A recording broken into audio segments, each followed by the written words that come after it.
Hello and welcome students. Today we are discussing an interesting topic which is amino acid metabolism. Before discussing amino acid metabolism in detail, let's first know its objectives. First one is introduction of amino acid metabolism and nitrogen metabolism. Second one is catabolism of fatty acids. Third one is amino acid synthesis and assimilation.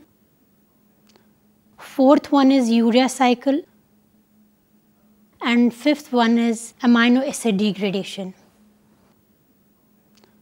Now let's start with the first objective, introduction of amino acid metabolism and nitrogen metabolism.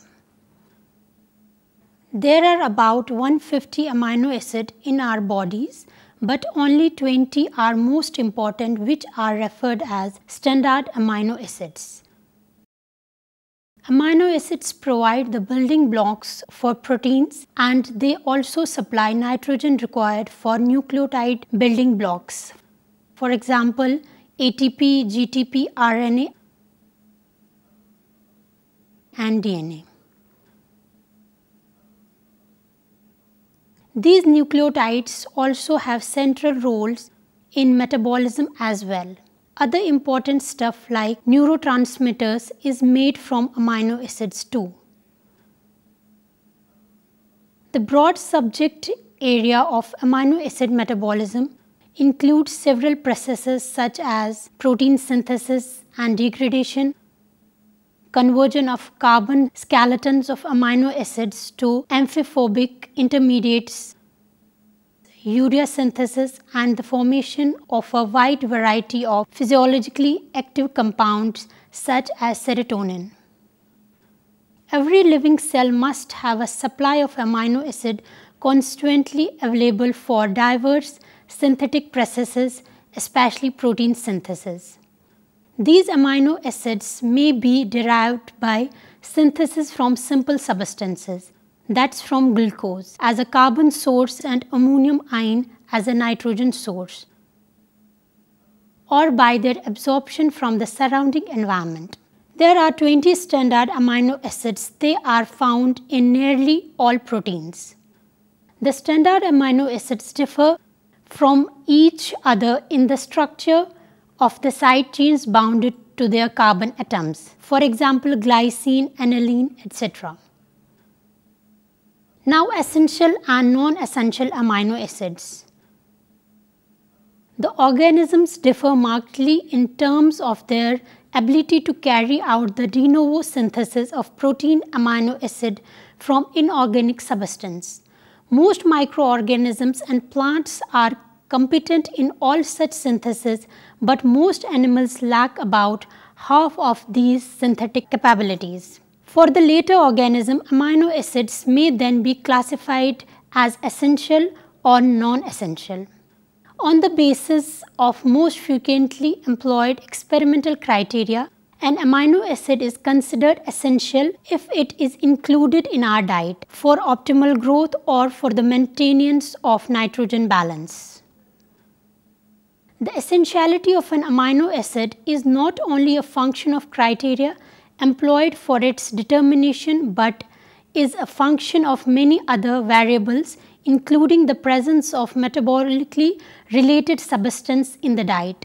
Besides, the amino acid requirement may also vary with physiological state of animals, that is in pregnancy or lactation, with age, and probably with the nature of the intestinal flora. It is also noteworthy that the essential feature of essential amino acid is their carbon skeleton. Most of these may be derived from the corresponding keto acid through transamination. Now coming to the nitrogen cycle. The atmospheric air contains 79% of molecular nitrogen. However, only relatively few species can convert atmospheric nitrogen into forms which are useful to living organisms. Therefore, different organisms display an interdependent manner to save and reuse biologically available nitrogen in a vast nitrogen cycle. The first step in nitrogen cycle is nitrogen fixation, that is reduction of nitrogen to ammonia, which is accomplished only by nitrogen fixing bacteria. Plants cannot reduce but live symbiotically with the bacteria, usually Rhizobium, and thereby enrich the nitrogen content of soil. Thus, the symbiotic and photosynthetic nitrogen fixing systems fix a major amount of the total of approximately 108 tons of nitrogen is fixed annually.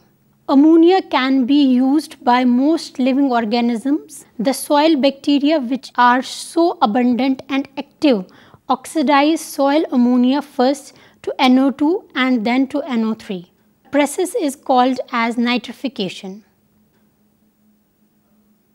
Plants and many bacteria can easily reduce NO3 to ammonia by the action of nitrite reductase. Ammonia so formed can be synthesized into amino acids by plants, which are then used up by animals as a source of amino acids, both essential and non-essentials, to build animal proteins. When organisms die, the microbes degrade their body proteins to ammonia in the soil, where nitrifying bacteria convert it into nitrate and nitrite again. Certain denitrifying bacteria, however, convert nitrite to N2 under anaerobic conditions, so that a balance is maintained between fixed nitrogen and atmospheric nitrogen. In this process of denitrification, these soil bacteria utilize NO3 rather than O2 as an ultimate electron acceptor. Now coming to the second objective, that is catabolism of fatty acids. Ammonia is very toxic. Waste ammonia groups are safely incorporated into urea by liver for disposal by kidneys in the urine. The deaminated carbon skeletons can be oxidized for energy, stored as triglyceride until needed, or used for synthesis of new glucose. Both waste NH groups and carbon skeleton for gluconeogenesis travel from tissue to liver as glutamine, glutamate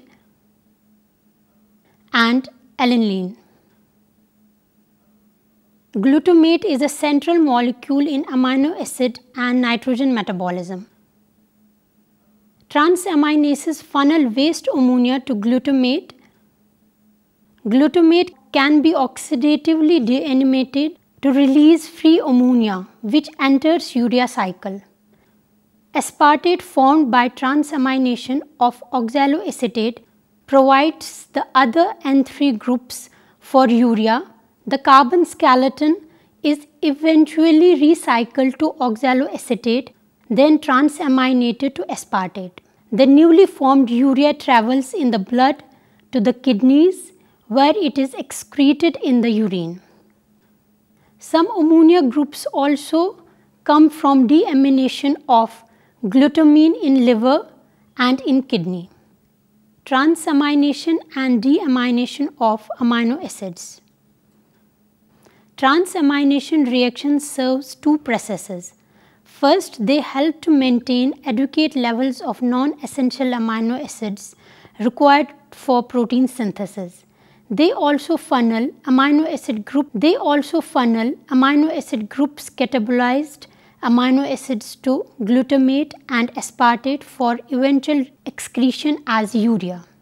There are at least 17 different transaminases, nearly all of which use alpha ketoglutarate as the ammonia acceptor, producing glutamate and alpha keto acid. Aminotransferases are named after the amino acid donor. The two most important are ALT, that is aniline aminotransferase, and AST, that is aspartate aminotransferase.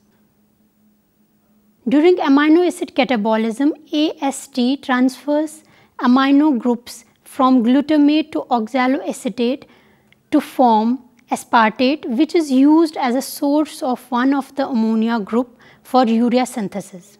Now coming to the third objective, that is amino acid synthesis and assimilation.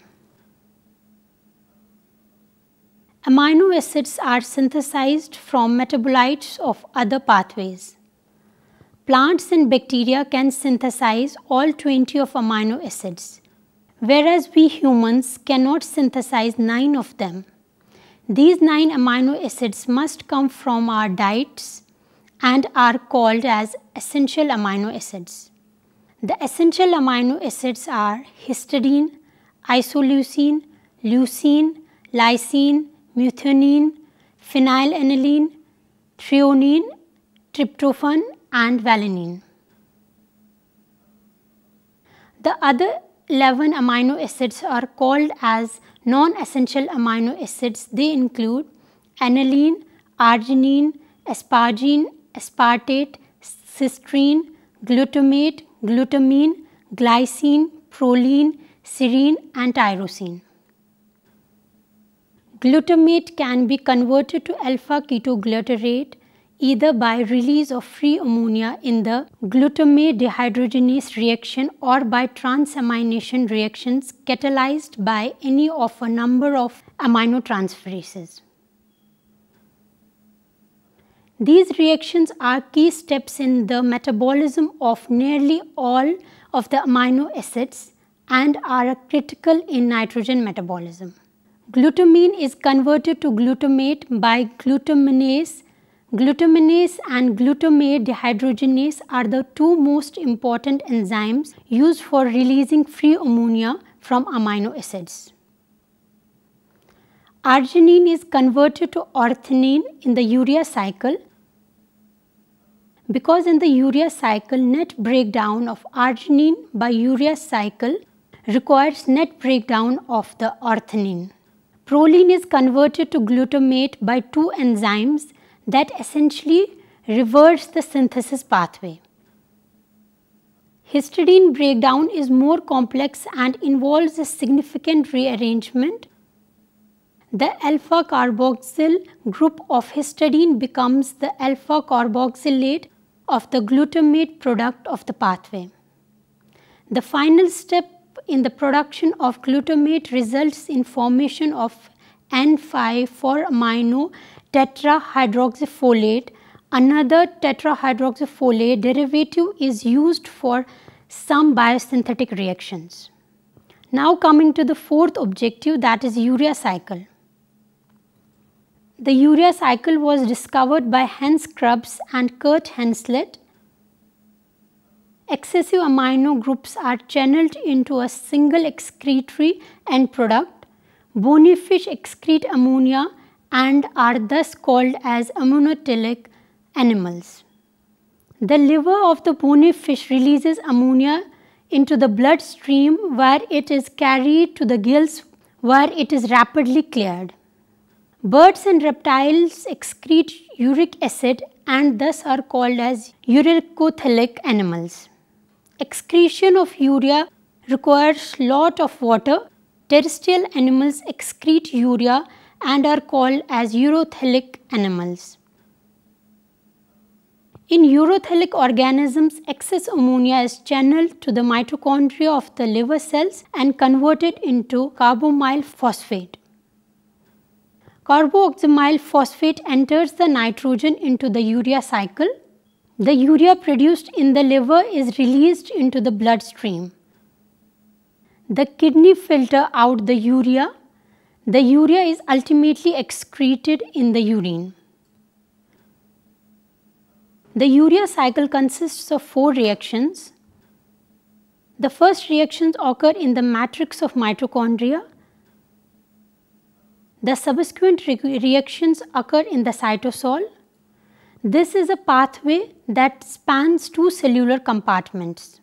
The first reaction is catalyzed by the orthanine transcarboamylase, which transfers carboamylase group from the carbamyl phosphate to orthanine to form crystalline.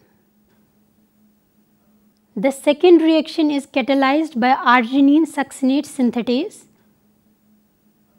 The third step is catalyzed by the arginine succinate, which cleaves arginine succinate into fumarate and arginine. The last step is catalyzed by arginase, which cleaves arginine to produce urea and orthonine, completing the cycle. Last objective is amino acid degradation. The carbon skeleton of amino acids are broken down in metabolites that can either be oxidized into carbon dioxide and water to generate ATP, or can be used for gluconeogenesis. The catabolism of amino acid accounts for 10 to 15% of human body energy production. Either of the 20 amino acids has a separate catabolic pathway, yet all 20 pathway converges into 5 intermediates, all of which can enter the citric acid cycle.